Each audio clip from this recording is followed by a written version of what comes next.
आज से हम लोग एक नया टॉपिक स्टार्ट कर रहे हैं जिसका नाम है ASP.NET कोर आइडेंटिटी। इसका यूज़ क्या है, इसको हम लोग किस लिए यूज़ करते हैं या इसमें इसको यूज़ करने के लिए क्या क्या करना होगा पहले समझो। आज की डेट में कोई भी वेब एप्लीकेशन अगर आप डेवलप कर रहे हैं, ऐसा एप्लीकेशन जिसमें डेटा पे काम होगा, तो जब भी डेटा पे काम होगा, डेटाबेस पे काम होगा, तो वैसे एप्लीकेशन को आपको सिक्योर करना बहुत जरूरी है। बिकॉज कोई अनऑथराइज यूजर आपके एप्लीकेशन का मिसयूज ना कर सके। तो अगर आप ये चीज को इंश्योर करना चाहते हैं कि आपका जो भी ऑथराइज यूजर है वही उस एप्लीकेशन को यूज कर पाए, या जिस यूजर को जितना परमिशन है उतना ही काम कर पाए, तो उसके लिए हम लोग ASP.NET कोर के अंदर एक आइडेंटिटी नाम का फीचर है, उस फीचर के थ्रू ये चीज को अचीव कर सकते हैं। तो ASP.NET core identity is a membership management system that provide login functionality to the application। तो ASP.NET कोर आइडेंटिटी क्या है? एक मेंबरशिप मैनेजमेंट सिस्टम है, मतलब ऐसा मैनेजमेंट सिस्टम है जहां पे आपके एप्लीकेशन का मेंबर्स बनेंगे और वही मेंबर अपना लॉगिन करेंगे और उस पर्टिकुलर एप्लीकेशन के अंदर अपना काम करेंगे। सच एज मेंबर, इसके अंदर क्या क्या फीचर हो सकता है? अगर मेंबरशिप मैनेजमेंट सिस्टम में देखा जाए तो क्या क्या काम होता है, तो उसके अंदर यूजर रजिस्टर्ड हो सकता है, तो वो फीचर आपको मिलता है इसके अंदर। Sign in, sign out, password recovery, account lockout के अगर 3 बार या 5 बार के बाद अगर पासवर्ड गलत होता तो लॉक हो जाना है। अकाउंट वेरिफिकेशन, अगर मान लो कोई अकाउंट क्रिएट कर रहा तो उसका वेरिफिकेशन करने के लिए चाहे SMS से या ईमेल से, या फिर role based authentication. Role based authentication का मतलब क्या होता है कि एक एप्लीकेशन के अंदर बहुत तरह का यूजर होता है जिसके पास different different level of permissions होता है, कि वो तो परमिशंस के हिसाब से कि ठीक है यूजर लॉगिन होगा तभी काम करेगा, लेकिन लॉगिन करने के बाद भी वहाँ पे परमिशंस होगा कि कौन सा यूजर क्या काम कर सकता है उसके रोल के बेसिस पे। जैसे बैंक है तो बैंक में बैंक मैनेजर भी होता है, उसके अंदर तुम्हारा सर्विस मैनेजर होता है, उसके अंदर तुम्हारा ट्रेजरर होता है, उसके अंदर तुम्हारा कैशियर होता है, उसके अंदर जनरल क्लर्क्स होते हैं। तो सबका अपना अपना काम बांटा हुआ है और सब अपना अपना काम करता है, एक दूसरे का काम कोई नहीं कर पाएगा। अब बैंक मैनेजर है तो बहुत सारा काम कर सकता है, तो हो सकता है कि उसको 10 या 15 काम वो कर सकता है अपने लॉगिन से। उसके बाद सर्विस मैनेजर है तो हो सकता है कि 12 काम कर पा रहा हो, ट्रेजरर है तो हो सकता है कि 5 काम कर पा रहा हो या 4 काम कर पा रहा हो, क्लर्क है तो हो सकता है उसको 2 ही काम करने का परमिशन है। तो उसी को रोल बेस्ड ऑथेंटिकेशन बोलते हैं, देखेंगे। फिर क्लेम बेस्ड ऑथेंटिकेशन, जब आप वेब API वगैरह यूज करते हैं तो वहाँ पे JWT वगैरह कॉन्सेप्ट होता है, तो वहाँ पे क्या होता है कि आप कोई क्लेम करता है, ठीक है, वहाँ पे आपका जो एप्लीकेशन होगा वो वेब सर्विस को क्लेम करेगा कि हम आपका ऑथराइज यूजर हैं, और वो क्लेम को फिर तुम्हारा वेब एप्लीकेशन रिजॉल्व करेगा और रिजॉल्व करके फिर आपको परमिशन देगा। अगर आप ऑथराइज यूजर हैं तो आपको वो काम करने का परमिशन देगा, नहीं है तो या रिसोर्स यूज करने का परमिशन देगा, नहीं तो रिसोर्स यूज करने का परमिशन नहीं देगा।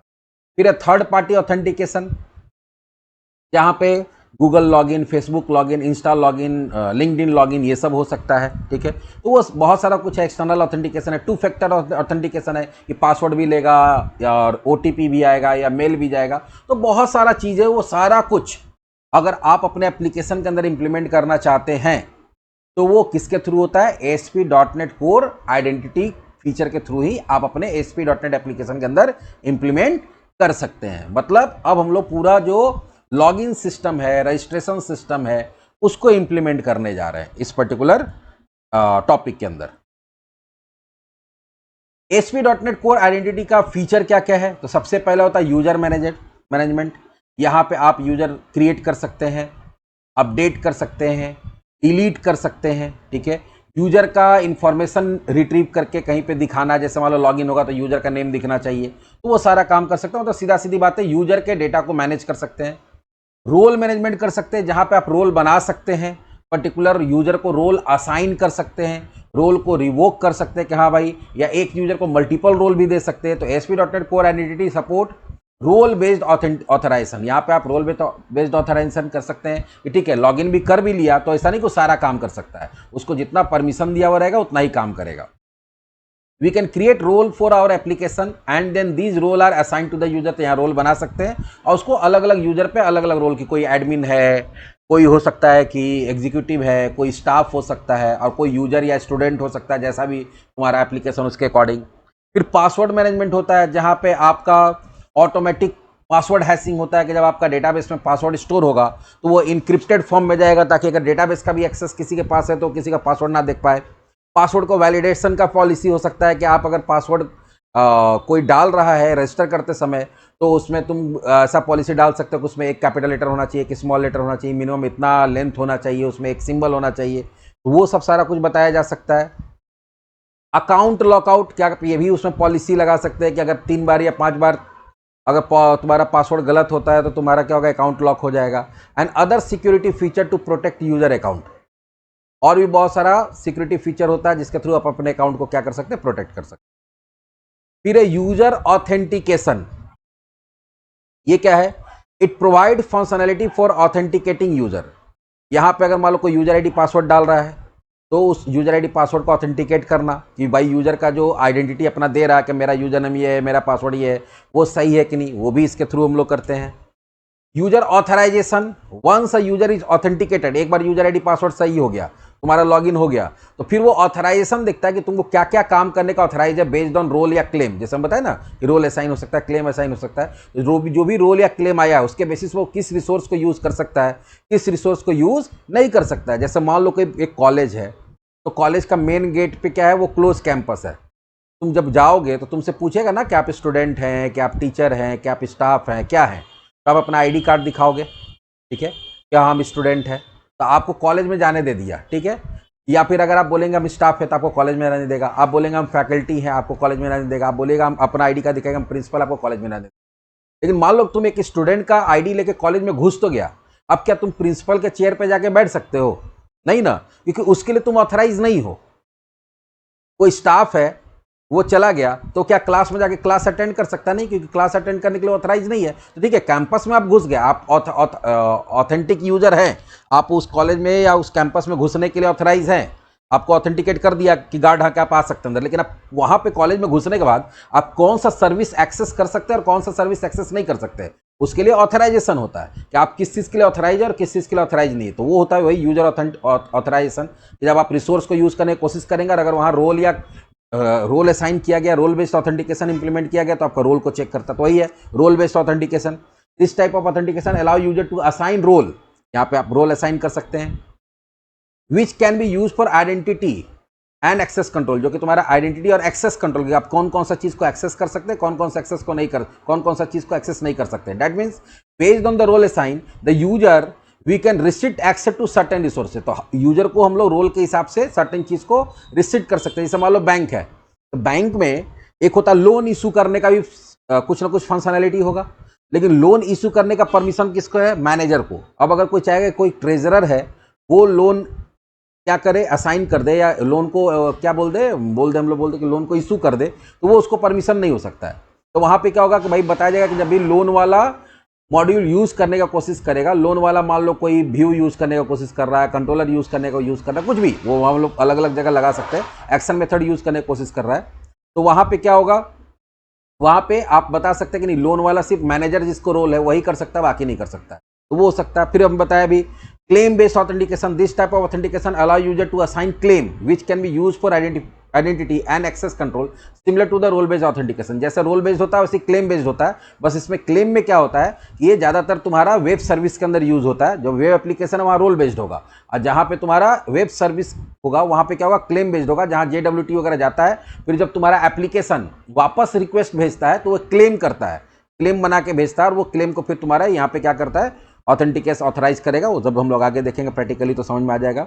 लास्ट है, लास्ट नहीं है, फिर एक्सटर्नल लॉगिन प्रोवाइडर। यहाँ पे एक्सटर्नल लॉगिन भी होता है, जैसे हम बताया गूगल से होता है, फेसबुक से होता है, ट्विटर से होता है, माइक्रोसॉफ्ट से होता है, लिंक्डइन से होता है। तो अगर तुम चाहते हो कि तुम्हारा ऐसा एप्लीकेशन बने जिसमें यूजर को खुद से रजिस्टर ना करना पड़े, अगर उसका किसी नॉन सर्विस प्रोवाइडर जो है, जैसे गूगल है, फेसबुक है, ट्विटर है, माइक्रोसॉफ्ट है, लिंक्डइन है, इंस्टाग्राम है, अगर वहां पे आईडी है तो उसी आईडी से तुम्हारे एप्लीकेशन वो लॉगिन कर पाए, मतलब रजिस्टर कर पाए, रजिस्टर हो जाएगा, और फिर उसी का आईडी पासवर्ड से क्या करेगा, तुम्हारे एप्लीकेशन को वो यूज करेगा। तो वो भी हम लोग करेंगे। फिर 2 फैक्टर ऑथेंटिकेशन होता है, 2FA। It support 2 factor authentication enhancing the security of your application by requiring a second form of user verification. इसमें क्या होता है कि अगर आपका आईडी पासवर्ड दिए उसके बाद भी आप चाहते हैं कि नहीं और भी तरह से उसको चेक किया जाए, तो आपका हो सकता है कि मेल पे OTP आ जाएगा। तो पहले तुम आईडी दो, पासवर्ड दो, उसका फिर मेल पे OTP आएगा, या फिर तुम्हारे मोबाइल पे SMS आएगा। तो आप वो ओटीपी को फिर क्या करेंगे, सबमिट करेंगे, फिर वो ओटीपी जाएगा, तब जाके तुम्हारा क्या होगा, 2 फैक्टर ऑथेंटिकेशन हो सकता है। दूसरा हो सकता है कि नहीं, तुम्हारा जो डिवाइस है, कैसे तुम्हारा गूगल पे लॉगिन करते हो तो जो दूसरा डिवाइस उस पर नोटिफिकेशन आता है, वहाँ पे तुम उसमें कोई नंबर आता है उसको सेलेक्ट करते हो, या फिर तुम अलाउ करते हो कि हाँ हम ये ऑथराइज यूजर है। तो बहुत तरह का 2 फैक्टर ऑथेंटिकेशन होता है, वो हो सकता है। प्लस ये आपको सिक्योर करता है किससे, तो बहुत तरह के अटैक से, जैसे एसक्यूएल इंजेक्शन अटैक से करता है, CSRF cross site request forgery, जहां पे होता है क्या कि आपका कंट्रोलर को डेटा भेजा जाएगा, अगर आप लोग ASP.NET के बारे में बात करें तो आपके कंट्रोलर को डेटा भेजा जाएगा आपके व्यू से नहीं, किसी दूसरे साइट के व्यू से, तो वो होता है क्रॉस साइट रिक्वेस्ट फॉर्जरी होता है। फिर XSS होता है, क्रॉस साइट स्क्रिप्टिंग होता है, कि कोई ऐसा स्क्रिप्ट जो किसी दूसरे कोई थर्ड पार्टी वेबसाइट में होगा, और वो स्क्रिप्ट आपके एप्लीकेशन को क्या करेगा, आपके एप्लीकेशन में घुस के काम करेगा, या आपके एप्लीकेशन के किसी रिसोर्स को यूज करने की कोशिश करेगा। ये सब अटैक्स होता है, ये जनरली वो साइबर सिक्योरिटी वाला का काम है, लेकिन ये सब चीज से भी ये क्या करता है, आपको बचाता है। तो खैर, आइडेंटिटी का मतलब सीधा सीधी है, अगर सिंपल भाषा में समझिएगा तो यूजर मैनेजमेंट, रोल मैनेजमेंट, वही तुम्हारा क्या है। अगर ये फीचर आप अपने एप्लीकेशन के अंदर इंप्लीमेंट करना चाहते हैं, अगर आप कोई वेब एप्लीकेशन बनाए हैं और उसके अंदर आप चाहते हैं क्या है कि ये सब चीज़ को भी इंप्लीमेंट करे, तो वहाँ पे आपको आइडेंटिटी फीचर को यूज़ करना पड़ता है, जो कि आपको कौन प्रोवाइड करता है, आपको प्रोवाइड करता है ASP.NET कोर। और इसके अंदर क्या है, पूरा फ्रेमवर्क है, जहाँ पे आपको मॉड्यूल्स मतलब पैकेजेस मिलेगा, पैकेजेस के अंदर प्री डिफाइंड क्लासेस मिलेगा, उस क्लासेस के अंदर प्री डिफाइंड फंक्शंस मिलेगा। आपको सिर्फ वो क्लास फंक्शन को यूज करना है, आपको कोई भी चीज़ स्क्रैच से नहीं लिखना है। हमारे टाइम पे हम लोग जब पढ़ते थे तो उस समय जो भी चीज़ ये सब काम होता था उसके लिए पहले से प्री डिफाइंड कुछ भी नहीं मिलता था। ईच एंड एवरीथिंग, चाहे वो डेटाबेस है, चाहे वो तुम्हारा कोड है, बिजनेस लॉजिक है, या हर चीज़ तुमको खुद से बनाना पड़ता था, हर चीज़ खुद से डिजाइन करना पड़ता था। अब क्या है कि सब कुछ डिजाइन करके रखा हुआ, सिर्फ आपको यूज़ करना है। प्लस इसमें ऐसा भी फीचर है कि आप सब कुछ इसके फोल्ड भी कर सकते हो। तो पहले तो हम लोग मैनुअली बनाने सीखेंगे और बाद में देखेंगे कि आप सारा कुछ एक क्लिक में इसके फोल्ड कर लीजिएगा, सारा फीचर ऑटोमेटिक इंप्लीमेंट हो जाएगा बिना कोई कोड लिखे। बाकी तुम आपको उसको थोड़ा बहुत व्यू वगैरह में अपने हिसाब से कुछ कस्टमाइज करना चाहते हो तो कस्टमाइज कर सकते हो, तो वो भी बताएंगे। लेकिन पहले हम लोग कोड लिखने सीखेंगे, इसके फोल्ड बाद में सीखेंगे।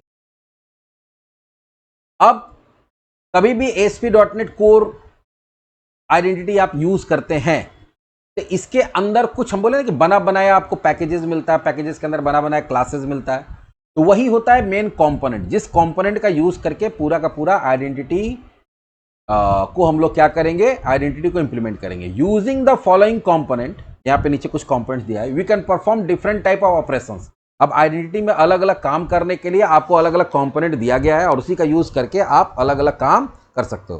Basically the following are classes in ASP.NET core identity which provide many methods. अब ये क्लासेज है, इसके पास बहुत सारा ऐसा मेथड है जो कि अलग अलग काम के लिए यूज होगा, लेकिन मेनली देखोगे तो अगर तुम क्लास के फॉर्म में देखोगे तो 3 क्लास होता है जो 3 अलग अलग काम के लिए यूज होता है। पहला है यूजर मैनेजर नाम का क्लास, जो प्री डिफाइंड क्लास आपको मिलता है, और ये क्लास क्या करता है, ये क्लास आपको ये फैसिलिटी प्रोवाइड करता है जिसके थ्रू आप यूजर को मैनेज कर सकते हैं।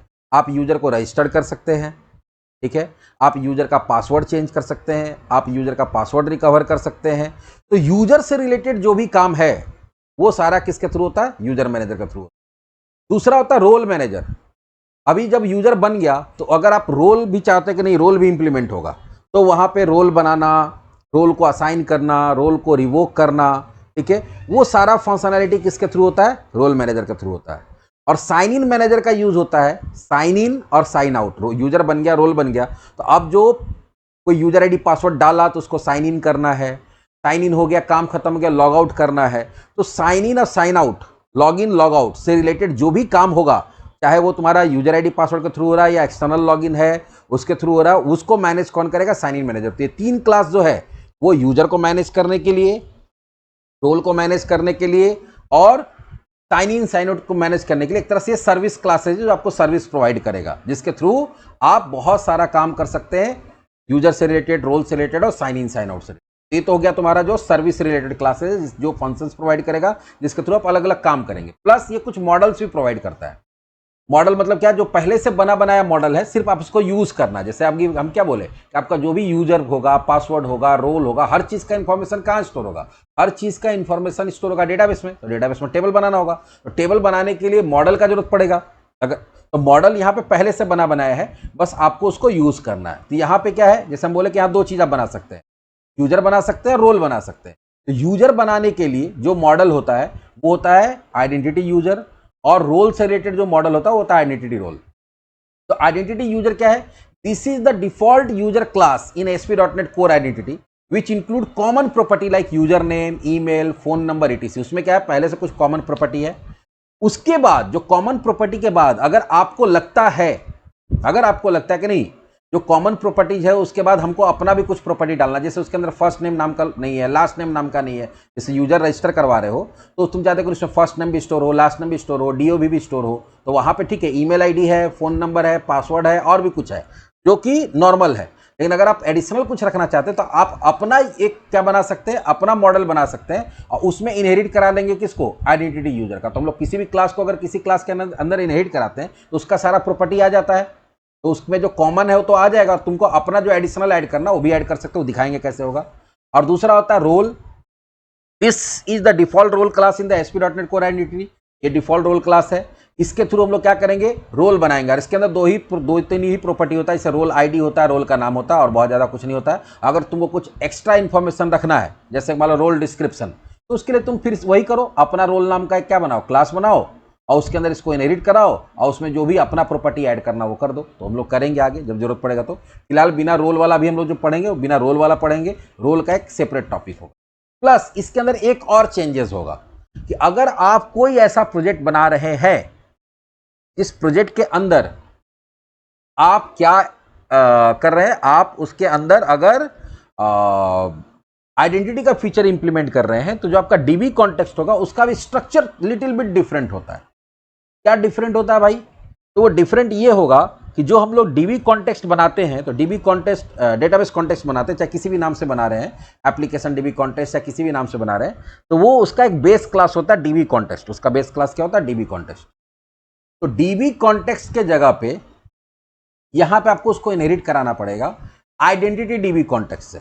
बस यही अंतर होता है कि जो DB कॉन्टेक्स्ट क्लास से हम लोग इनहेरिट कराते हैं, उसके जगह पे हम लोग किससे इनहेरिट करा देंगे, आइडेंटिटी DB कॉन्टेक्स्ट से। This is the identity context class inherited from the entity framework code DB context class. ये क्या है, ये भी एक DB आइडेंटिटी कॉन्टेक्स्ट क्लास बोलते हैं, जो किससे इनहेरिटेड है, DB कॉन्टेक्स्ट से। तो इससे होगा क्या, जैसे ही आपका DB कॉन्टेक्स्ट क्लास, आपका एप्लीकेशन DB कॉन्टेक्स्ट मॉडल हम लोग बनाए हुए हैं, वो जैसे ही आइडेंटिटी DB कॉन्टेक्स्ट को इनहेरिट करेगा, तो आइडेंटिटी DB कॉन्टेक्स्ट किसको इनहेरिट किया हुआ, DB कॉन्टेक्स्ट, मतलब DB कॉन्टेक्स्ट का तो सारा फीचर आ ही जाएगा, प्लस आइडेंटिटी से रिलेटेड कुछ फीचर्स होता है वो भी आपको मिल जाएगा। ये इंटरव्यू में पूछ दिया जाता है कि आइडेंटिटी DB कॉन्टेक्स्ट का बेस क्लास कौन है, तो वो DB कॉन्टेक्स्ट क्लास है। तो DB कॉन्टेक्स्ट से इनहेरिट होकर आइडेंटिटी DB कॉन्टेक्स्ट बना, और आइडेंटिटी DB कॉन्टेक्स्ट से इनहेरिट होकर आपका DB कॉन्टेक्स्ट क्लास बनेगा। ठीक है, तो यहां थोड़ा सा यही डिफरेंस होगा कि आपको जो DB कॉन्टेक्स्ट हम लोग डिजाइन करेंगे उसमें थोड़ा सा डिफरेंस आ जाएगा। हम लोग इसको यूज क्यों करते हैं, आइडेंटिटी फीचर हम लोग इंप्लीमेंट कर सकते क्यों करते हैं, तो पहले बताएं, यूजर का ऑथेंटिकेशन एंड ऑथराइजेशन। सिंपल बात है कि अगर आप चाहते हैं कि आपका वेब एप्लीकेशन ऑथराइज यूजर ही क्या कर पाए, वो यूज कर पाए, तो आपको यूजर आईडी पासवर्ड से उसको चेक करना पड़ेगा वो ऑथराइज है कि नहीं है, वो रजिस्टर्ड यूजर है कि नहीं है।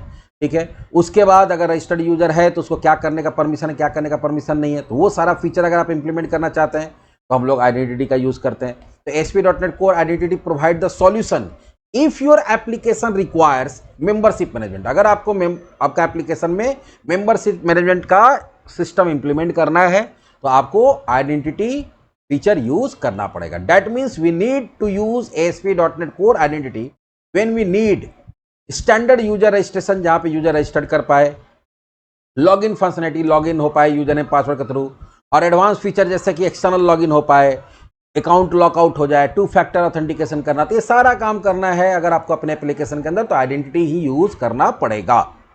दूसरा, रोल बेस्ड एक्सेस कंट्रोल। अगर आप चाहते हैं कि नहीं, एक तो आइडेंटिटी होगा ही होगा, यूजर आईडी पासवर्ड होगा ही होगा, प्लस हम ये भी ऑथराइज करना चाहते हैं कि कौन सा यूजर क्या काम कर पाएगा, क्या काम नहीं कर पाएगा, तो उसके लिए भी आप क्या कर सकते हैं, रोल बेस्ड एक्सेस कंट्रोल बना सकते हैं। तो implement role based access authorization in your application, you need to use ASP.NET Core identity. अगर आप रोल बेस्ड ऑथराइजेशन करना चाहते हैं कि भाई मान लो कि अभी हम लोग जो पिछला एप्लीकेशन बनाए उसमें 4-5 फीचर था, स्टूडेंट था, कोर्स था, फी था, फोटो था, अब तुम चाहते हो कि नहीं एडमिन है वो कोर्स ऐड कर सकता है, एक रोल रहेगा स्टाफ, स्टाफ सिर्फ स्टूडेंट ऐड कर सकता है, फी ऐड कर सकता है, फोटो ऐड कर सकता है, वो कोर्स ऐड नहीं कर सकता है। तो हम दो तरह का यूजर बना लेंगे, एक एडमिन जो सारा काम कर सकता है और एक स्टाफ जो लिमिटेड काम करेगा।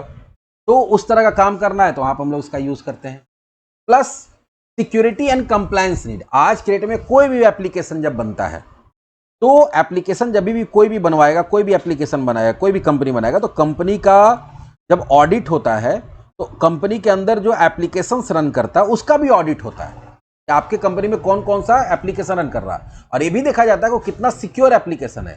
If your application handle sensitive user data you need to comply with the security standard. तो अगर आप कोई सॉफ्टवेयर बना रहे हैं और उसके अंदर कोई सेंसिटिव डेटा स्टोर हो रहा है आपके डेटाबेस के अंदर, तो आपको सिक्योरिटी स्टैंडर्ड को भी फॉलो करना पड़ता है, जैसे data encryption, secure authentication, access control, secure session management, input validation, ETC. तो ये सारा चीज आपको अपने एप्लीकेशन के अंदर इंप्लीमेंट करना पड़ेगा, और ये इंप्लीमेंट करने के लिए आपको आइडेंटिटी फीचर का यूज करना ही करना पड़ेगा। तो आप एज एन डेवलपर किसी कंपनी को ज्वाइन कर रहे हैं, वो कंपनी कहीं से प्रोजेक्ट उठा रहा है, तो जिस भी कंपनी का प्रोजेक्ट उठा रहा है उसको आपको सिक्योर्ड एप्लीकेशन देना पड़ता है, और उसके लिए सिक्योर्ड एप्लीकेशन बनाने के लिए ये सारा काम करना पड़ेगा। और अगला कंपनी जब उस सॉफ्टवेयर को यूज करेगा, उस कंपनी का ऑडिट होगा, तो वहां पे ये भी देखा जाएगा ना कि वो कंपनी डेटा मान लो कहीं से कलेक्ट कर रहा है, अपने डेटाबेस में डाल रहा है, तो डेटा कितना सिक्योर है वो भी तो चेक होता है। अगर वो तुम्हारा सिक्योर नहीं है तो वो कंपनी ऑडिट में फंस जाएगा कि भाई आपका आप जो डेटा इतना कलेक्ट करके स्टोर करते जा रहे हैं, और आपका एप्लीकेशन जो है, जैसे अभी कैसे हो रहा है, अभी सुने होगे तुम लोग जो सीबीएसई वाला केस हुआ, कि बोल रहा है भाई वो वेबसाइट है जहाँ पे सारा अपलोडेड है कॉपीज, वो उसको लॉगिन को बाईपास करके लोग कॉपी देख ले रहा है, कोई बोल रहा है मार्क्स चेंज कर ले रहे हैं। इसका मतलब क्या हो गया कि वो एप्लीकेशन सिक्योर्ड नहीं है, इसलिए इतना बवाल हुआ। अगर वो एप्लीकेशन सिक्योर्ड रहता तो इतना बवाल नहीं होता। तो हो सकता है कि उसका सिक्योरिटी, उसका कंप्लायंस ठीक से नहीं चेक किया गया था, हड़बड़ी में एप्लीकेशन बनाया गया, उसका टेस्टिंग सही से नहीं हुआ, इस कारण से प्रॉब्लम हो गया। चलिए, ये तो हो गया थ्योरेटिकल पार्ट कि हम लोग आइडेंटिटी फीचर क्यों यूज करेंगे। अब है इसको इंप्लीमेंट कैसे करेंगे। इंप्लीमेंट करना बहुत इजी है। पहला काम तो ये है कि इसमें कभी भी आप काम करेंगे तो एंटिटी फ्रेमवर्क तो काम होगा ही होगा। तो एंटिटी फ्रेमवर्क के लिए जो 3 पैकेज होता है, एसक्यूएल टूल्स डिजाइन, वो करना पड़ेगा, प्लस आइडेंटिटी के लिए 2 एडिशनल आपको पैकेज यूज करना पड़ेगा। क्यों करना पड़ेगा? क्योंकि अभी जब बताया कि जो प्री डिफाइंड क्लासेस मिलता है, चाहे वो यूजर मैनेजर है, चाहे साइन इन मैनेजर है, चाहे रोल मैनेजर है, या जो मॉडल है आइडेंटिटी यूजर, ठीक है, रोल, आइडेंटिटी रोल, ये सब सारा क्लासेस कहाँ मिलता है? ये 2 जो पैकेज है इसके अंदर मिलता है।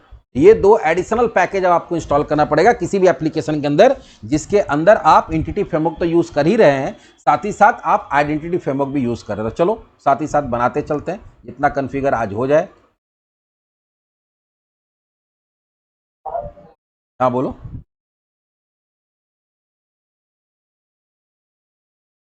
कौन सा प्रोजेक्ट? हाँ तो वो तो बहुत बड़ा प्रोजेक्ट है ना। अभी तो हम लोग आइडेंटिटी देख रहे हैं ना, तो ये हम लोग प्रोजेक्ट नहीं बना रहे हैं ना। हम लोग सिर्फ लॉगिन लॉग आउट, कैसे होगा, लॉगिन कैसे होगा, लॉग आउट कैसे होगा, फिर तुम्हारा क्या नाम है, पासवर्ड कैसे चेंज होगा, अभी हम लोग वो सीख रहे हैं। प्रोजेक्ट तो बना रहे हैं। प्रोजेक्ट जब बनाएंगे तो उसमें जितना हो पाएगा उसमें करेंगे।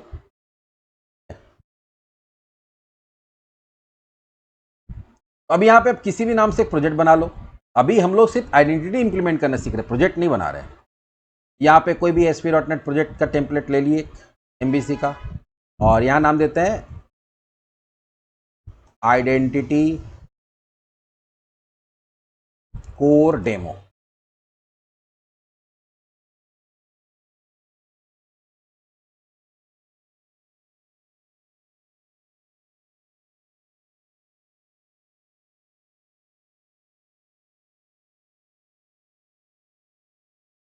नहीं, उसका अलग से चैप्टर है। वो वेब, जब हम लोग वेब सर्विस पढ़ेंगे ना उसके बाद उसको पढ़ना है। KWT जो है वो वेब सर्विस में यूज होता है, वेब एप्लीकेशन के अंदर यूज नहीं होता है। ठीक है, तो जब हम लोग वेब सर्विस का चैप्टर पढ़ लेंगे उसके बाद होगा। अभी हमारा आइडेंटिटी होगा, फिर रोल बेस्ड आइडेंटिटी होगा। जब ये कंप्लीट हो जाएगा उसके बाद हम लोग फिर पढ़ेंगे वेब सर्विस। वेब सर्विस पढ़ेंगे फिर JWT है, तभी वो आगे है बहुत। ये मेरा एप्लीकेशन बनके तैयार हो गया। अब इसमें बताया कि तुमको 5 पैकेज इंस्टॉल करना है। फर्स्ट, जो बेसिक एंटिटी फ्रेमवर्क का होता है वो तो करना ही पड़ेगा, क्योंकि डेटाबेस के साथ तो काम होगा, क्योंकि जो भी यूजर बनेगा रोल बनेगा, जो भी चीज़ आप काम करेंगे वो तो सब डेटाबेस के साथ कनेक्ट होकर काम होगा, सारा डेटाबेस के अंदर टेबल्स बनेगा उसके लिए। तो पहले एंटिटी फ्रेमवर्क का जो 3 है उसको देख लेते हैं।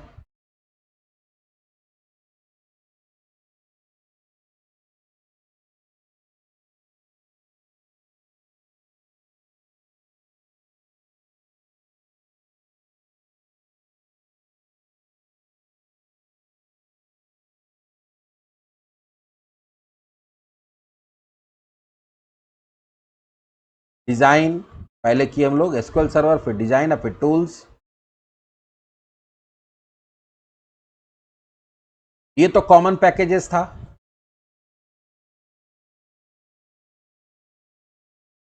उसके बाद यहां 2 है, एक है Microsoft.ASP.NET Core Identity.Entity Framework Core और एक है एंटिटी फ्रेमवर्क कोर। चलो दोनों कर लेते हैं। पहला देते हैं एंटिटी फ्रेमवर्क कोर,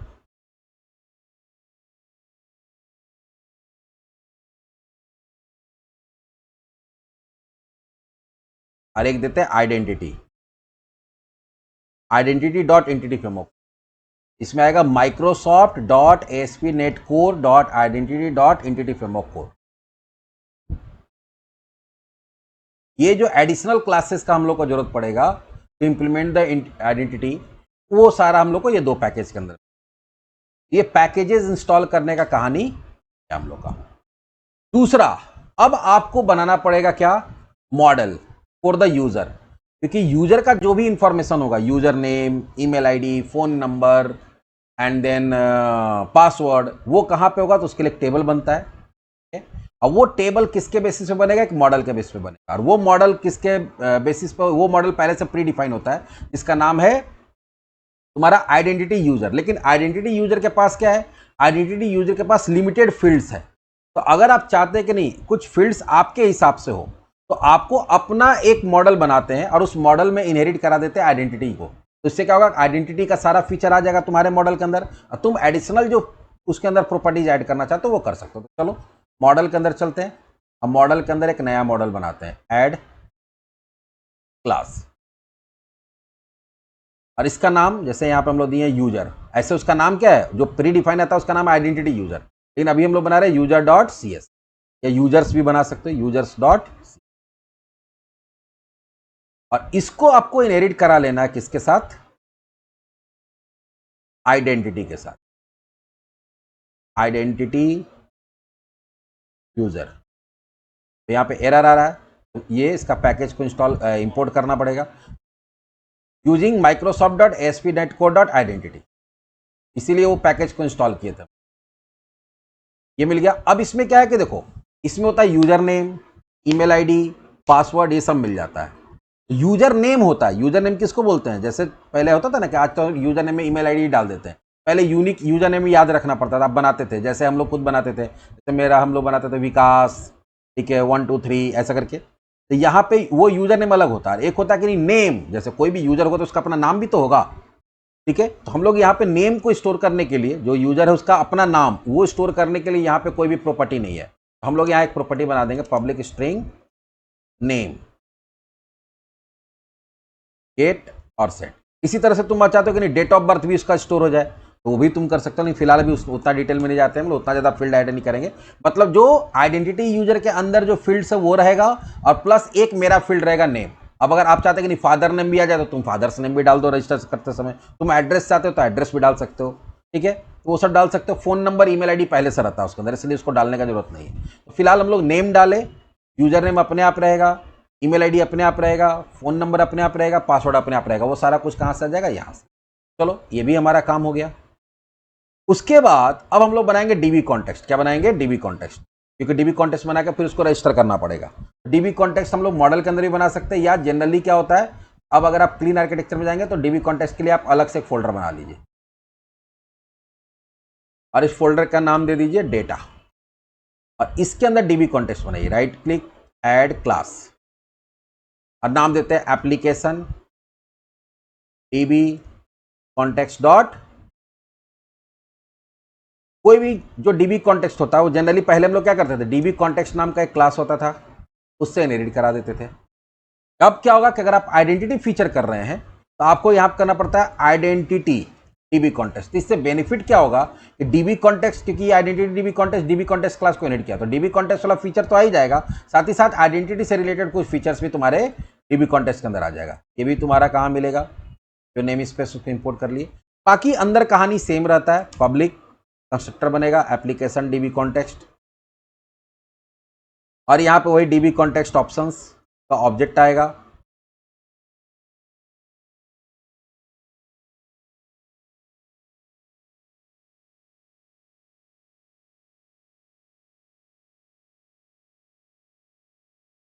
ठीक है, सेम काम हो गया यहाँ पे भी। अब आपको क्या करना है, अगला काम है आपको कनेक्शन स्ट्रिंग कॉन्फ़िगर करने के लिए, आपका किस नाम से डेटाबेस बनेगा, ठीक है, कौन से सर्वर पे बनेगा। नेक्स्ट काम जो होगा हम लोग क्या करेंगे, अच्छा इसको बाद में करेंगे, पहले यहाँ पे कनेक्शन स्ट्रिंग वाला काम करें। कनेक्शन स्ट्रिंग के लिए कहाँ चले जाएंगे, ऐप सेटिंग डॉट जेसन, फिर यहाँ आएंगे connection strings server equals two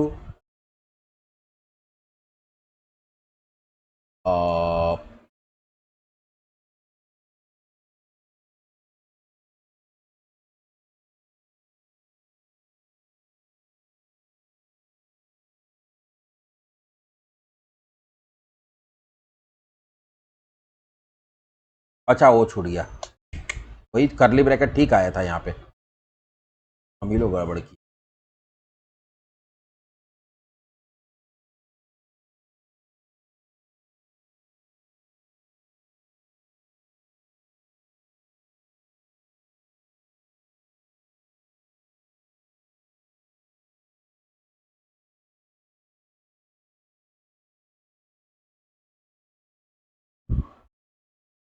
database नाम दे देते हैं इसका identity demo, identity code demo दे, ठीक है, हमको लगता है इस नाम से बना हुआ होगा मेरे डेटाबेस में। फिर ट्रस्टेड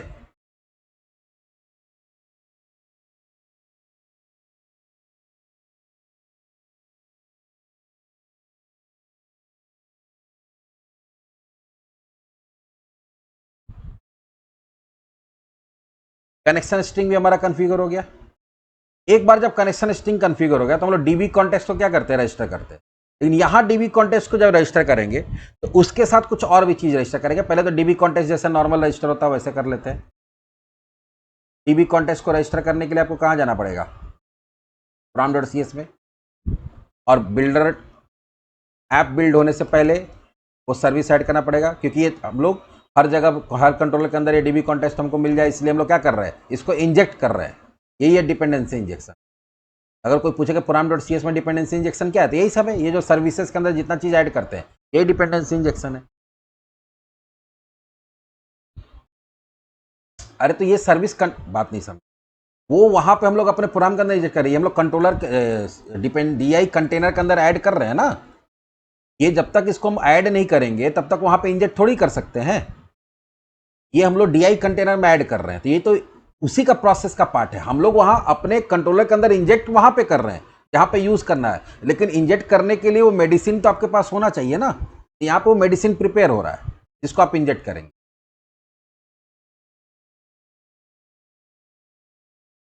यहाँ पे तुम सर्विस को रजिस्टर कर रहे हो, ठीक है, जिस सर्विस को रजिस्टर करोगे उसी को तुम इंजेक्ट कर सकते हो। इंजेक्ट तुम कंट्रोलर या व्यू में करोगे, लेकिन यहाँ पे तुमको रजिस्टर करना पड़ेगा, उसको DI कंटेनर के अंदर डालना पड़ेगा।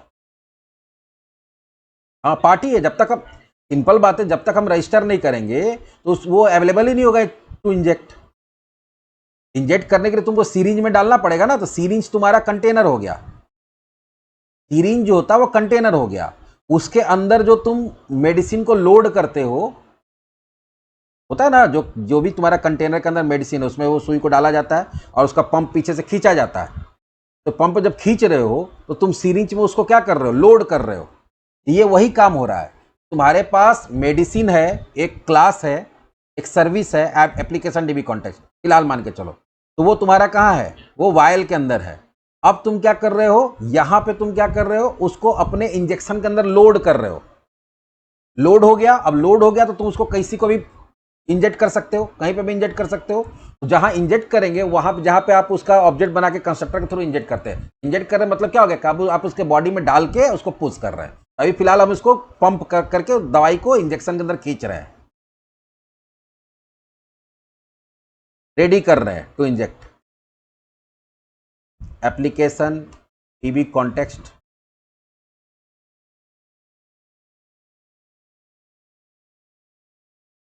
Use SQL server, builder dot configuration dot get connection string con STR. एक तो ये हुआ।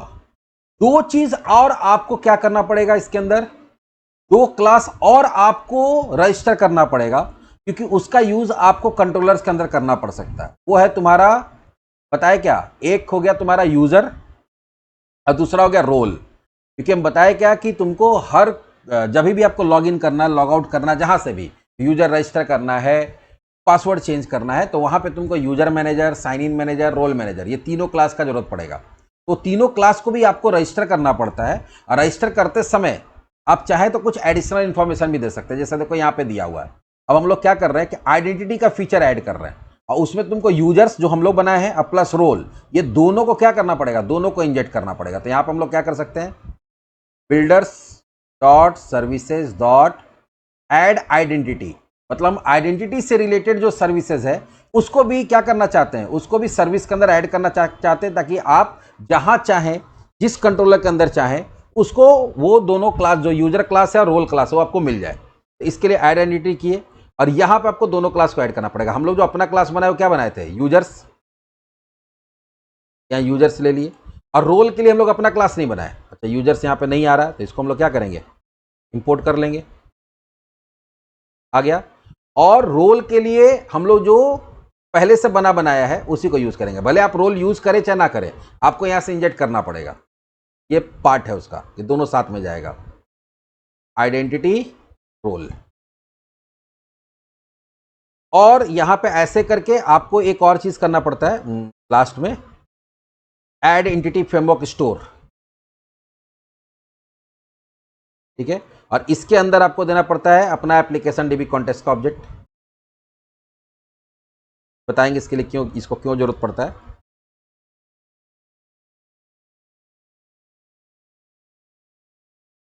के बाद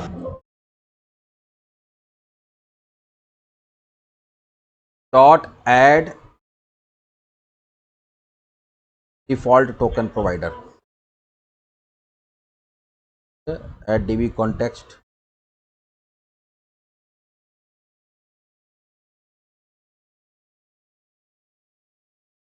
अब ये देखो, ये लाइन में हम लोग क्या किए, ये लाइन में बहुत सारा चीज को रजिस्टर कर रहे हैं। पहले रजिस्टर क्या कर रहे हैं, यूजर्स और आइडेंटिटी रोल, वो मिल गया। प्लस आप क्या कर रहे हैं, ऐड एंटिटी फ्रेमवर्क स्टोर, और इसके अंदर हम लोग क्या पास कर दे रहे हैं, एप्लीकेशन डीबी कॉन्टेक्स्ट, और उसके साथ दे रहे हैं ऐड डिफॉल्ट टोकन प्रोवाइडर। तीन चीज, पहला तो ये समझ लो, इसका काम क्या है, इसका काम ये है कि यूजर्स को और रोल क्लास को आपको सारे कंट्रोलर, सारे व्यू में अवेलेबल करा देगा कि आप इसको इंजेक्ट करा सकते हैं, ठीक है। उसके बाद है ऐड एंटिटी फ्रेमवर्क स्टोर, और उसके अंदर हम लोग क्या पास किए, टाइप में पास कर दिए जो भी तुम्हारा डीबी कॉन्टेक्स्ट का नाम होगा वो। इसका काम क्या है, हाँ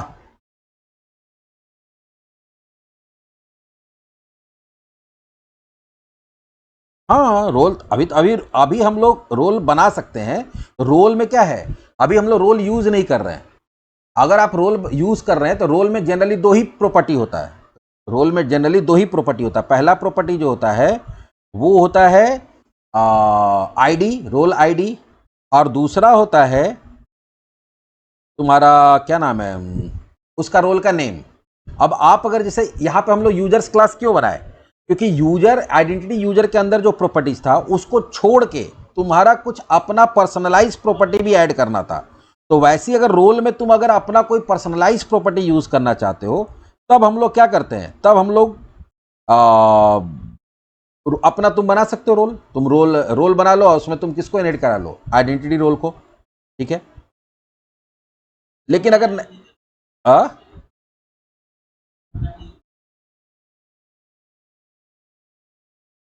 नहीं, एक बार फिर से बोलो, आवाज तुम्हारा बहुत धीरे आ रहा है।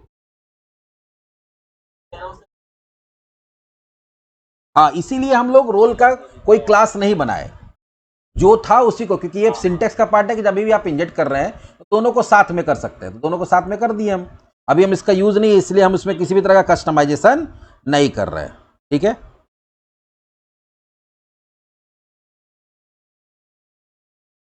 अब यहां पे जो ये है ऐड एंटिटी फ्रेमवर्क स्टोर, और यहां बता दिए एप्लीकेशन डीबी कॉन्टेक्स्ट। देखो होता क्या है कि जब भी हम लोग मॉडल बनाते हैं, ठीक है, तो मॉडल को आपको कहां रजिस्टर करना पड़ता है, ध्यान देना, मॉडल को रजिस्टर करना, मॉडल का के लिए डीबी सेट बनाना पड़ता है।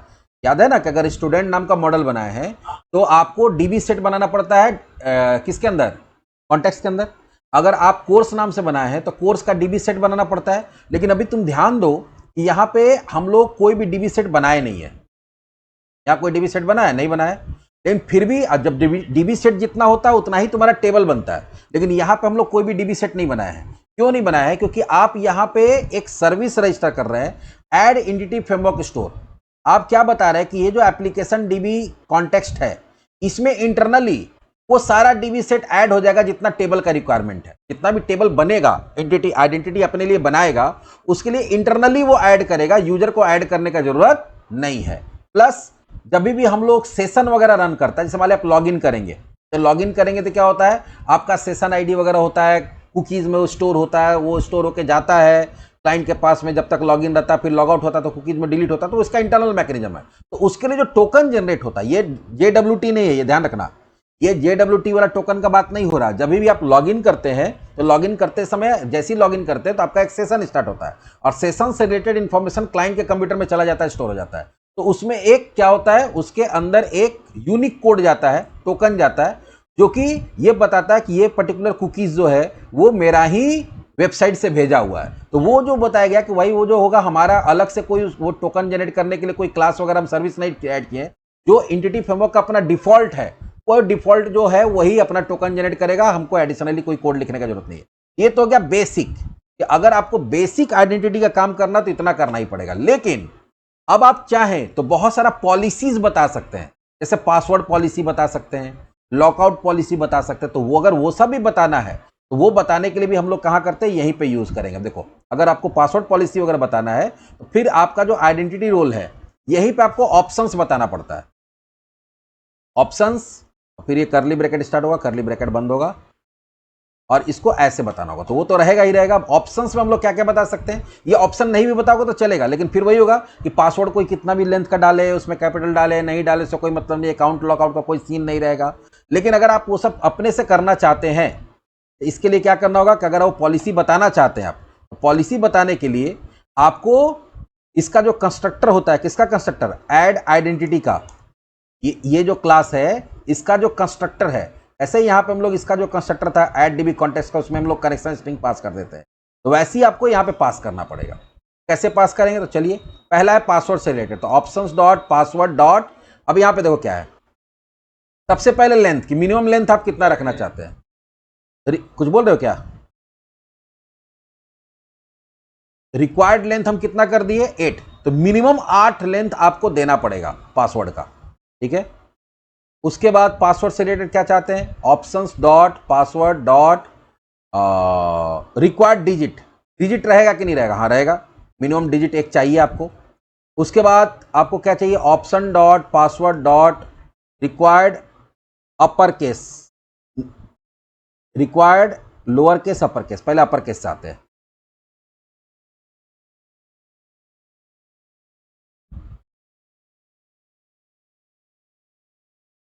रिक्वायर्ड अपर केस, हाँ, require REQIRE, require upper case equal to true हो गया। एक कम से कम लोअर केस भी चाहिए, options dot password dot required lower case. ये तुम्हारे ऊपर डिपेंड करता है कि तुम कैसा रखना चाहते हो। तुम चाहते हो कि एक कोई सिंबल होना चाहिए, तो सिंबल के लिए क्या होता है, नॉन अल्फा न्यूमेरिक होता है, ना वो अल्फाबेट होगा ना न्यूमेरिक होगा। Options dot password dot require non alpha numeric equals to true. ये मेरा पासवर्ड पॉलिसी बताएं, मेरा पासवर्ड मिनिमम 8 लेंथ का होना चाहिए, उसमें एक मिनिमम एक डिजिट होना चाहिए, एक मतलब उसमें डिजिट होना ही होना चाहिए, उसमें अपर केस होना ही चाहिए और लोअर केस होना ही चाहिए, और एक कोई नॉन अल्फान्यूमेरिक मतलब ये होना चाहिए। प्लस इसमें एक और चीज है, ऑप्शंस डॉट यूजर, अब यूजर से रिलेटेड है, रिक्वायर यूनिक ईमेल। जब भी अगर ईमेल आईडी डाल रहा है, ठीक है, तो ईमेल आईडी यूनिक होना चाहिए कि नहीं। एक बार हो सकता है ना कि दो यूजर एक ही ईमेल आईडी से रजिस्टर कर ले रहा है, लेकिन आप चाहते हैं कि नहीं, हर बार ईमेल आईडी अलग होना चाहिए, ठीक है। तो यहां पर हम लोग क्या देंगे, अब यूजर से रिलेटेड पॉलिसी सेट कर रहे हैं, रिक्वायर ईमेल इक्वल्स टू क्या दे दिए, ट्रू।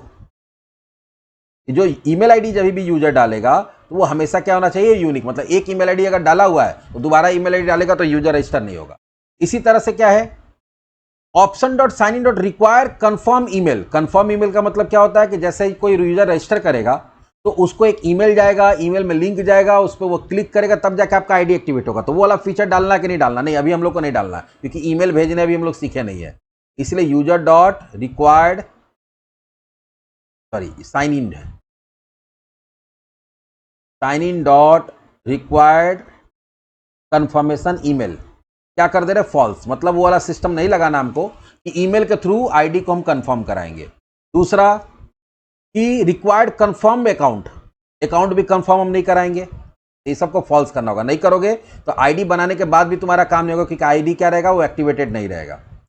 यहां अभी आईडी एक्टिवेट करने का कोई हम नहीं करने जा रहे हैं, सीधा सीधी ये सबको फॉल्स कर रहे हैं। ये सब चीज का चेकिंग नहीं करना है, ये पॉलिसी बनाना बहुत जरूरी। नहीं बनाओगे, यूजर रजिस्टर कर लोगे, पता चला लॉगिन करोगे तो बोलेगा क्या कि यूजर है ही नहीं, डेटाबेस में दिख रहा है लेकिन बोलेगा क्या कि यूजर तुम्हारा वैलिड नहीं है। क्यों, क्योंकि वो वहां पे जब वो यूजर बनेगा तो वहां पे एक फ्लैग का कॉलम होता है, फ्लैग कॉलम होता है, 0 और 1 डालना होता है कि इसको यूजर को ईमेल से कंफर्म करना है कि नहीं करना है, तो उसका कुछ वैल्यू होता है। तो वो अगर यहाँ फॉल्स ना जाकर ट्रू रहेगा, बाय डिफॉल्ट ट्रू होता है, तो वहां पे वो 0 दिखा देगा। 0 रहेगा तो वो क्या होगा, वो पहले बोलेगा 0 को 1 करो, 1 करने के लिए फिर तुमको उसको मेल भेज के उससे ईमेल को कंफर्म कराना पड़ेगा। होता क्या था, ये सिस्टम लाया क्यों गया, ये अकाउंट कंफर्म कराने वाला, ये समझो। जनरली क्या होता था कि बहुत सारा ऐसा प्रोवाइडर था जो अपने रिसोर्स को एक्सेस करने से पहले बोलता था अपने आप को रजिस्टर करिए। और जब रजिस्टर कोई करता है ईमेल से या फोन से, तो फिर उसको क्या होता है, प्रमोशनल ईमेल या फोन से आना शुरू हो जाता है। तो लोग करने क्या लगा कि फॉल्स ईमेल आईडी डाल दिया, कुछ भी, vikas12357@gmail.com करके रजिस्टर कर लेते कर लिया। अब वो ईमेल पे मेल भेज रहा कंपनी कोई प्रमोशन का या किसी भी तरह का इंफॉर्मेशन का, तो क्या हो जा रहा, वो हो जा रहा तुम्हारा बाउंस। इसलिए कंपनी ऐसा पॉलिसी लगाया कि नहीं, कोई भी जो ईमेल डाल रहा है तो ईमेल सही डाल रहा है गलत डाल रहा है कैसे पता चलेगा, तो उसको एक मेल भेजो। अब बोलो कि भैया तुम्हारे मेल में कोई लिंक गया हुआ, तुम उसको पहले लिंक पे क्लिक करो, वो भी हम करके दिखाएंगे जब मेल भेजने सिखा देंगे। अगर वो मेल उसके पास जा रहा है, वो लिंक पे क्लिक करा, तब तुम्हारा आईडी एक्टिवेट होगा। तो इसका मतलब जो मेल आईडी डाला वो सही है और वो उसी का ईमेल आईडी है। ऐसा भी तो हो सकता है कि मेल आईडी सही लेकिन हम किसी दूसरे का मेल आईडी डाल दिए, तो मेल तो उसको जाएगा, तो वो मेल तो हमको मिलेगा नहीं कि हम अपना आईडी एक्टिवेट कर पाएंगे। प्लस जैसे फोन नंबर हम लोग डालते हैं तो इसलिए ओटीपी आता है कि तुम कुछ भी मोबाइल नंबर ना डाल दो। मोबाइल नंबर डाल रहे हो, तुम्हारे मोबाइल पर ओटीपी आ रहा है, तुम ओटीपी डाल रहे हो, दैट मीन्स क्या है कि तुम जो मोबाइल नंबर डाले वो मोबाइल तुम्हारा ही है और मोबाइल तुम्हारे पास ही है और वो मोबाइल नंबर क्या है, सही है। ये सब कुछ होता है, लेकिन फिलहाल अभी हम लोग क्या कर रहे हैं, ये सारे को फॉल्स कर रहे हैं। फोन नंबर भी कोई कंफर्मेशन नहीं होगा, मतलब कोई भी ओटीपी भेज के इसको कंफर्म करने का जरूरत अभी फिलहाल नहीं है। ऑप्शंस, ये पॉलिसीज है जो हम लोग बना रहे हैं। Sign in dot require confirm phone number भी फॉल्स। ये सारा का सारा चीज जब काम हो जाएगा तुम्हारा, ये एक तरह से मान के चलो कि कभी भी एंटिटी फ्रेमवर्क कोर पर काम कर रहे हैं, ये तुमको इतना सारा कंफर्मेशन करना पड़ेगा अगर नॉर्मल एंटिटी का आइडेंटिटी का काम कर रहे तो। अब ये जब सारा काम हो गया, तब हमारे पास क्या है, कनेक्शन स्ट्रिंग भी है, हमारे पास डीबी कॉन्टेक्स्ट भी है, हमारे पास सारा पॉलिसी सेट हो गया है। अब हम लोग माइग्रेशन बना के और माइग्रेशन को रन कराएंगे और देखेंगे कि अभी देखो कोई भी हम लोग मॉडल नहीं बनाए, फिर भी देखो ना कितना सारा टेबल बन जाएगा। तो अब माइग्रेशन बना के अगला काम क्या होगा, माइग्रेशन को रन कराना। अगला काम वही है, माइग्रेशन बना के माइग्रेशन को रन कराएंगे और डेटाबेस में जाके चेक करेंगे कि मेरा कितना टेबल बना है और कौन कौन सा टेबल बना है।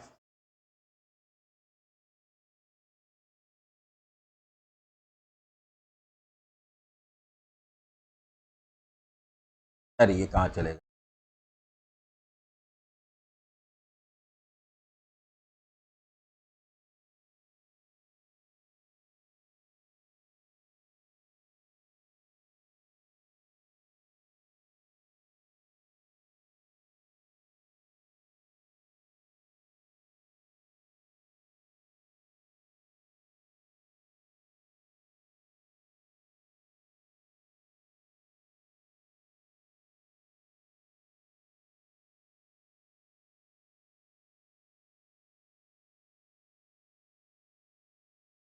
अपडेट डेटाबेस,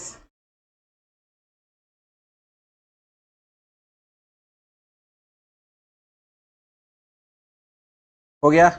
चलो एसक्यूएल सर्वर में चलो।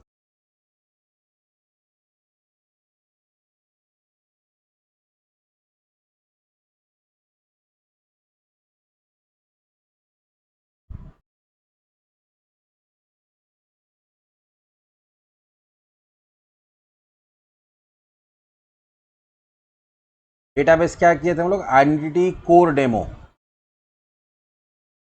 है ना, आइडेंटिटी कोर डेमो यहाँ पे एक्सपेंड किए, टेबल्स में गए।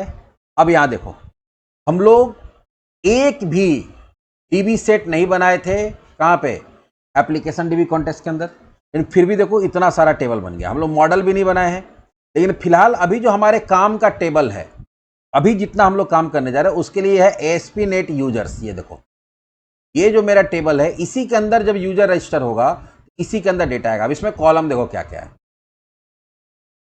इसके अंदर देखो कितना सारा कॉलम है। एक है आईडी जो प्री डिफाइन है, यूजर नेम ये भी प्री डिफाइन है, नॉर्मलाइज यूजर नेम जो कि कैपिटल लेटर में आता है। देखो यूजर नेम नॉर्मल हो गया, नॉर्मलाइज यूजर में कैपिटल लेटर में अपने आप हो जाएगा। ईमेल आईडी पहले से बना बनाया है, नॉर्मलाइज ईमेल भी पहले से बना बनाया, जो कि तुम्हारा किससे आ रहा है, ये सब सारा आइडेंटिटी से आ रहा है। फिर ईमेल कंफर्म, पासवर्ड हैश, ये देख रहे हो बहुत सारा कुछ। और इसमें एक कॉलम हम लोग वाला कहाँ गया, लेकिन हम लोग वाला कॉलम नहीं दिख रहा इसमें। तो वाला कॉलम क्यों नहीं दिख रहा जो हम लोग नेम नाम से बनाए थे, नेम के नाम से लोग बनाए तो थे वहां पे कॉलम, वो क्यों नहीं बना भाई।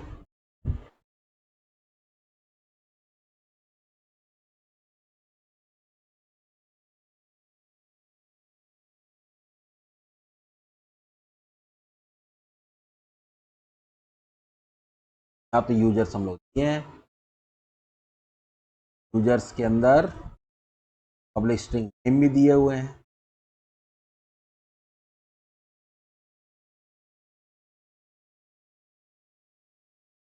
नेम के नाम से तो बनना चाहिए कॉलम।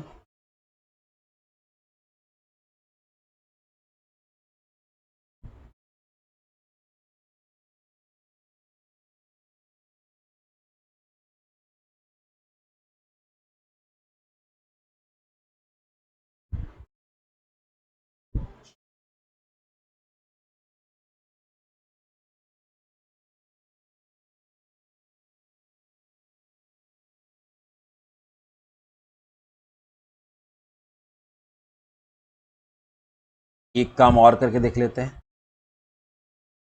वो कहीं इसी के हिसाब से तो नहीं बना दिया, इसको नहीं ले रहा है। एक मिनट,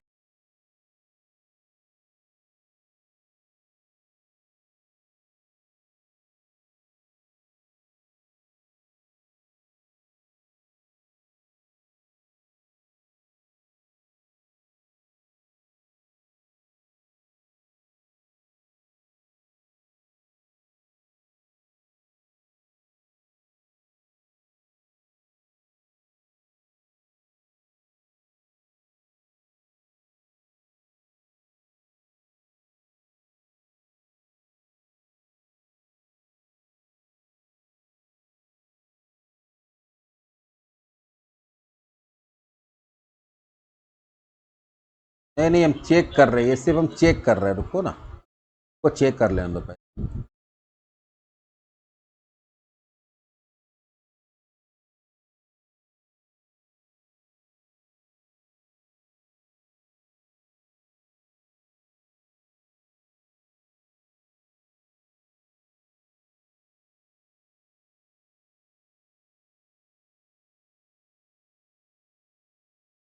अपना बनाएंगे तो देना पड़ेगा। देखो अभी नेम आया यहाँ पे, तो हो क्या रहा है कि यहां से जब हम लोग program.cs में यहां जब बता दिए इसको, ये सारा कुछ अपने मन से ऐड करेगा। जब अपने मन से ऐड करेगा तो ये क्या कर रहा है कि जो आइडेंटिटी यूजर है उसको उठा के उसके अंदर जो प्रॉपर्टीज था उसके हिसाब से टेबल बनाया। अभी हम लोग क्या किए कि नहीं, हम बोले कि नहीं, एप्लीकेशन डीबी कॉन्टेक्स्ट में एक अलग से हम बता दिए कि जो मेरा आइडेंटिटी डीबी कॉन्टेक्स्ट है उसके जगह पे किसके हिसाब से बनेगा, यूजर्स के नाम से बनेगा। लेकिन एक चीज ध्यान देना, हम लोग यहाँ पे यूजर्स दिए थे, तो अगर हम लोग पहले जो प्रोजेक्ट बनाए हुए हैं तो उसमें जो नाम यहां देते थे उसके नाम से टेबल बना था, लेकिन टेबल देखो इस बार यहां किस नाम से बना है, ASP.NET यूजर्स के नाम से ही बना है। बस वो वाला जो एडिशनल कॉलम था उस एडिशनल कॉलम को यहां पे क्या किया, ऐड किया। मतलब अगर आप यूजर टेबल को अपने हिसाब से कस्टमाइज कर रहे हैं, अगर कस्टमाइज कर रहे हैं तब डीबी सेट देना होगा, अगर कस्टमाइज नहीं कर रहे हैं तो डीबी सेट देने का जरूरत, यही चीज छूट गया था यहाँ पे। तो अगर हम लोग अपना कॉलम दिए वहां पे नेम, तो अगर आप नेम को यूज करना चाहते हैं तब यहां देना होगा। मतलब अगर यहां पे हम इसको कस्टमाइज नहीं करते, हम लोग आइडेंटिटी यूजर ही यूज करते हैं, ये हम लोग मॉडल बनाते ही नहीं, और यहां पे क्या रजिस्टर करते हैं, यहां पे जो हम लोग यूजर्स किए हैं, यूजर्स की जगह यहां आइडेंटिटी यूजर कर देते हैं। जैसे कैसे यहां पे आइडेंटिटी रोल कर दिए जो पहले से बनाया, तब आपको वहां पे बनाने का जरूरत नहीं। लेकिन जब आप अपना कस्टमाइज मॉडल बनाए हैं तो कस्टमाइज मॉडल को डीबी सेट के अंदर आपको, सॉरी एप्लीकेशन डीबी कॉन्टेक्स्ट के अंदर उसका डीबी सेट बनाना होगा। लेकिन फिर से समझ लो कि डीबी हम लोग यूजर्स नाम से बनाए तो यूजर्स नाम से टेबल नहीं बनेगा, वो बनेगा किस नाम से, वो आइडेंटिटी यूजर के लिए जो ASP.NET यूजर्स होता है उसी नाम से बनेगा। तो अगर आपका कॉलम खुद से ऐड कर रहे हैं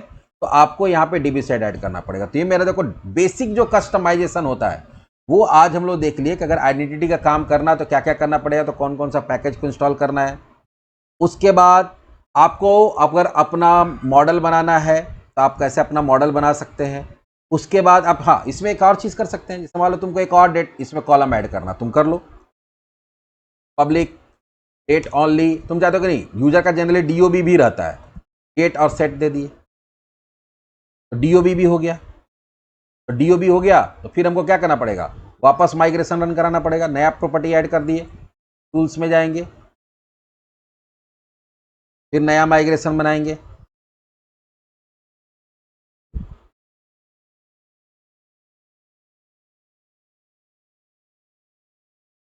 फिर अपडेट डेटाबेस। अब देखना एक कॉलम और ऐड हो जाएगा। अरे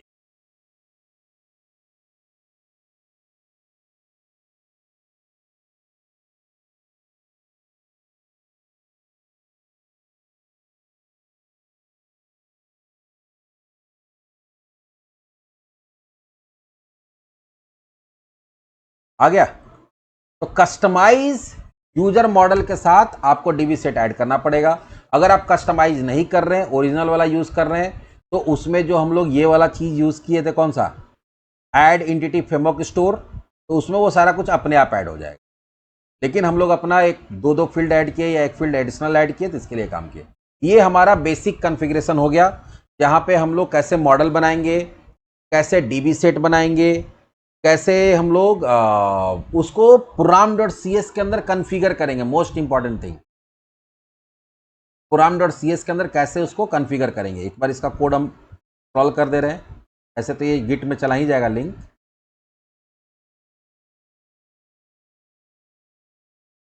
ये कैसे उसको कस्टमाइज किए, कैसे पूरा पॉलिसी बनाए, यहाँ पे पासवर्ड पॉलिसी बनाए, यूजर पॉलिसी बनाए, साइन इन पॉलिसी बनाए, ठीक है। तो सारा पॉलिसी हम लोग यहाँ पे बताए और उसके बाद उसको रजिस्टर कर दिए। अब इसी को हम लोग कहाँ यूज करेंगे, कंट्रोलर के अंदर यूज। अब अगला काम ये है कि आपको करना क्या है, तो आपको सबसे पहले अब यूजर से रिलेटेड जो भी काम करना है उसके लिए एक एडिशनल कंट्रोलर बनाना पड़ता है। चाहे वो तुम्हारा यूजर रजिस्टर करने के लिए बनाना है, लॉगिन के लिए बनाना है, लॉग आउट के लिए बनाना है, पासवर्ड चेंज करने के लिए बनाना है, किसी भी काम के लिए, अगर यूजर मैनेजमेंट के लिए या भी जो भी मेंबरशिप सिस्टम है उसको इंप्लीमेंट करने के लिए आपको एक कंट्रोलर बनाना पड़ेगा। और उस कंट्रोलर का जनरली नाम क्या होता है, अकाउंट कंट्रोलर होता है। क्या होता है, अकाउंट कंट्रोलर। तो चलो एक कंट्रोलर हम लोग बनाते हैं, राइट क्लिक, कंट्रोलर पर राइट क्लिक करेंगे, ऐड कंट्रोलर, और यहां पे क्या करेंगे, ऐड, और यहां क्या करेंगे, अकाउंट कंट्रोलर डॉट सी। एक बार जब अकाउंट कंट्रोलर आ गया तो इसके अंदर आपको बहुत सारा चीज इंजेक्ट करना पड़ता है।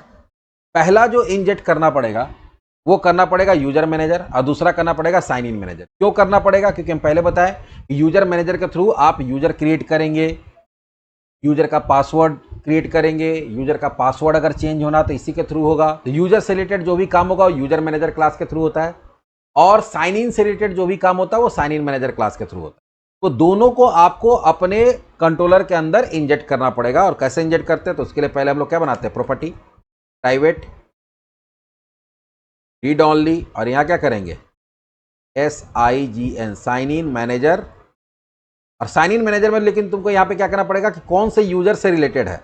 ये हम लोग जो हमारा यूजर्स का जो ऑब्जेक्ट है वो पास करना है, क्लास का नेम पास करना पड़ेगा टाइप में। के लिए इसको हम लोग इंपोर्ट कर लेते हैं और यहाँ हो जाएगा साइन इन मैनेजर। ये तो हो गया हम लोग प्रॉपर्टी डिक्लेयर किए। फिर प्राइवेट रीड ऑनली, एक होगा तुम्हारा क्या, यूजर मैनेजर। वो साइन इन मैनेजर था, ये क्या है, यूजर मैनेजर। यूजर मैनेजर भी किस पे काम करेगा, यूजर्स पे ही काम करेगा, वही मॉडल पे काम करेगा। और यहाँ यूजर मैनेजर दे दिए और ये दोनों को सेलेक्ट करेगा कंस्ट्रक्टर। क्या बोल रहे हो, आइडेंटिटी यूजर देते, आइडेंटिटी यूजर देते, फिर तो मेरा आइडेंटिटी यूजर यूज होगा। और यहां पे हम लोग क्या किए, कंस्ट्रक्टर से उसको अपने क्लास के अंदर इंजेक्ट कर लिए, कंस्ट्रक्टर इंजेक्शन हो गया आपका। यहां तक तो तुम्हारा क्या हुआ, यहां तक तुम्हारा कंट्रोलर भी बन गया। अब कंट्रोलर में पहला काम क्या होगा, कंट्रोलर में पहला काम होगा रजिस्टर। यूजर अपने आप को क्या करेगा, रजिस्टर करेगा। ठीक है, तो रजिस्टर करेगा, तो रजिस्टर के लिए तुम्हारे पास क्या होना चाहिए, व्यू होना चाहिए। हम लोग यहां बनाएंगे पब्लिक आई एक्शन रिजल्ट, और एक किस नाम से हमारा रहेगा, रजिस्टर का नाम से एक्शन मेथड होगा। और ये क्या करेगा, अपना व्यू रिटर्न कर देगा, जो रजिस्टर वाला पेज खोलेगा। लेकिन अब अगर रजिस्टर पेज आपको बनाना है तो रजिस्टर पेज में क्या होगा, वहां पे आपको, वहां से तुमको यूजर नेम लेना है, वहां से तुमको क्या लेना है, पासवर्ड लेना है, और प्लस तुमको दो फील्ड अपना भी बनाया है। एक तो तुम ईमेल आईडी लोगे, मान लो ईमेल आईडी ले लोगे, फोन नंबर ले लोगे, ठीक है, और तुम्हारा हम लोग ले लेंगे क्या नाम है, ये नेम जो यूजर का हम लोग जो एडिशनल फील्ड बनाए वो लेंगे, डेट ऑफ बर्थ लेंगे, 4 चीज लेंगे। लेकिन प्रॉब्लम क्या है कि आपका फॉर्म से आएगा 4 चीज, और डेटाबेस में क्या है, डेटाबेस में तो दुनिया भर का कॉलम बना हुआ आलतू फालतू। और मेन काम किसका है, आपको यूजर नेम का पड़ेगा, ईमेल का पड़ेगा, पासवर्ड हैश का पड़ेगा, और तुम्हारा फोन नंबर का पड़ सकता है, और इधर दो दो है। तो आप फॉर्म में तो यही चीज चाहते हैं। तो हम ये बताए हैं आप लोग को पहले भी कि कभी भी अगर ऐसा है जहां पे मॉडल का स्ट्रक्चर कुछ और है, ये तो मॉडल के हिसाब से है, और फॉर्म का स्ट्रक्चर कुछ और रखना चाहते हैं, तो उस केस में हम लोग क्या बनाते हैं, व्यू मॉडल बनाते हैं। व्यू मॉडल में क्या करेंगे कि आप उतना ही फील्ड बनाएंगे, उतना ही प्रॉपर्टी बनाएंगे जितना डेटा आपको कैप्चर करना है, और बाद में हम वहां से कैसे उसमें फिर यूजर का यूज करके उसको भेज देंगे यहाँ पे। तो आपको जब कभी भी ऐसा सिचुएशन है जहां पे मॉडल में बहुत सारा प्रॉपर्टीज है और आपको उतना बड़ा फॉर्म बनाना नहीं है, मॉडल का स्ट्रक्चर और फॉर्म का स्ट्रक्चर अलग रखना है, तो हम लोग बनाते हैं व्यू मॉडल। व्यू मॉडल हम लोग कैसे बनाएंगे, चलिए उसके लिए एक फोल्डर बना लेते हैं, right click, add,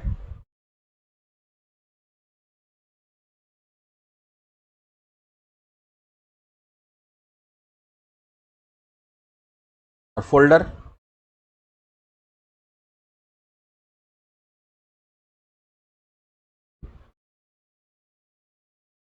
right click, add class. अब आप फॉर्म में क्या क्या चीज चाहते हैं, तो पहले तो इसको बनाते हैं हम लोग क्या, रजिस्टर व्यू मॉडल। फॉर्म से क्या क्या चीज कलेक्ट होगा, तो फॉर्म से जो कलेक्ट होगा वो सबसे पहले होगा ईमेल आईडी पब्लिक, या पहले तो नेम होगा, स्ट्रिंग नेम, गेट और सेट। बाकी वैलिडेशन डिस्प्ले नेम वगैरह भी लगाएंगे, अभी मोटा मोटी आज बता देते हैं थोड़ा बहुत। उसके बाद हम लोग क्या करेंगे, पब्लिक, उसके बाद ईमेल आईडी कलेक्ट करेंगे, स्ट्रिंग ईमेल, फिर हम फोन नंबर चाहते हैं, या पहले डेट ऑफ बर्थ ले ले, क्या पहले डेट ऑफ बर्थ ले ले, नेम फिर डेट ऑफ बर्थ, क्योंकि डेट ऑफ बर्थ के लिए कॉलम बना लिए तो लेना पड़ेगा। Public debt only, DOB, email public, string, phone number आप लेना चाहते हैं, यहाँ ले लिए फोन।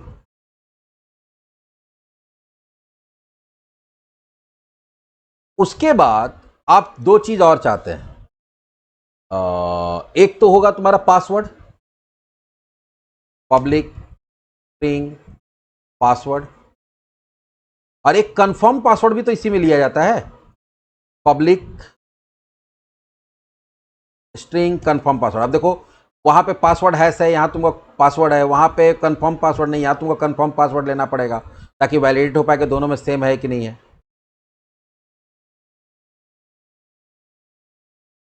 प्लस अब इसके ऊपर जो वैलिडेशंस लगाना वो लगा दो। यूजर नेम रिक्वायर्ड रहेगा,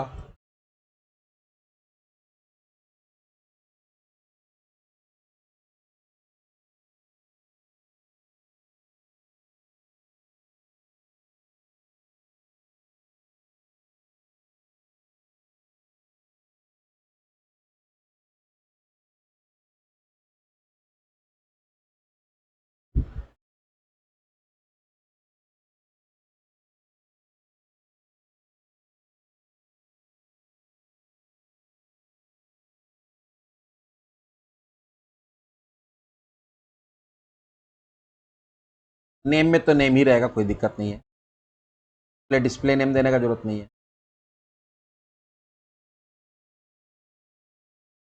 यहां पे डिस्प्ले नेम दे, display name, date of birth, please select DOB. Email में ईमेल ही रहेगा, बस इसका हम लोग ईमेल एड्रेस दे देंगे।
और कंफर्म पासवर्ड में क्या हो जाएगा,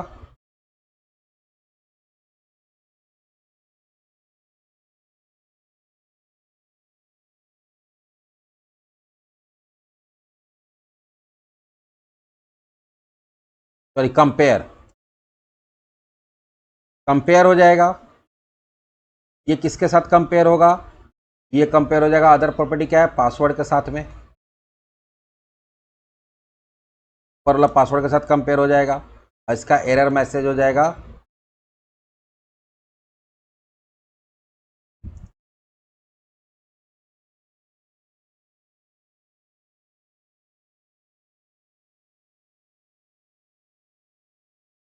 और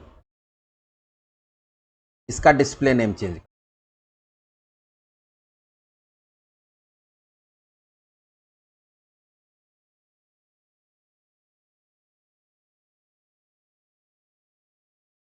ये देखो हमारा एक व्यू मॉडल बन के तैयार हुआ, जिस व्यू मॉडल के बेसिस पे आप क्या करेंगे, अपना पूरा का पूरा रजिस्टर्ड वाला फॉर्म को तैयार करेंगे। लेकिन अगर हम लोग यूजर पे काम करते हैं तो अभी और कुछ काम करना होगा, जो अगले क्लास बताएंगे, जहां पे हम लोग चाहते हैं कि जब मेरा प्रोजेक्ट रन कर रहा है तो एक पार्सल व्यू बनाएंगे हम लोग। पार्सल व्यू बना के ऐड कहाँ पे करेंगे, स्नैप बार में। और जब यूजर लॉगिन नहीं किया रहेगा तो यहाँ पे रजिस्टर का ऑप्शन आएगा, ठीक है, और लॉगिन का ऑप्शन आएगा। जब यूजर लॉगिन करेगा तो लॉग आउट का ऑप्शन आएगा और यूजर का नाम आएगा। तो उसके लिए यहाँ पे एक हम लोग को क्या बनाना पड़ेगा, यहाँ पे हम लोग को एक पार्सल व्यू बनाना पड़ेगा। वो अब हम लोग परसों देखेंगे, थर्सडे को।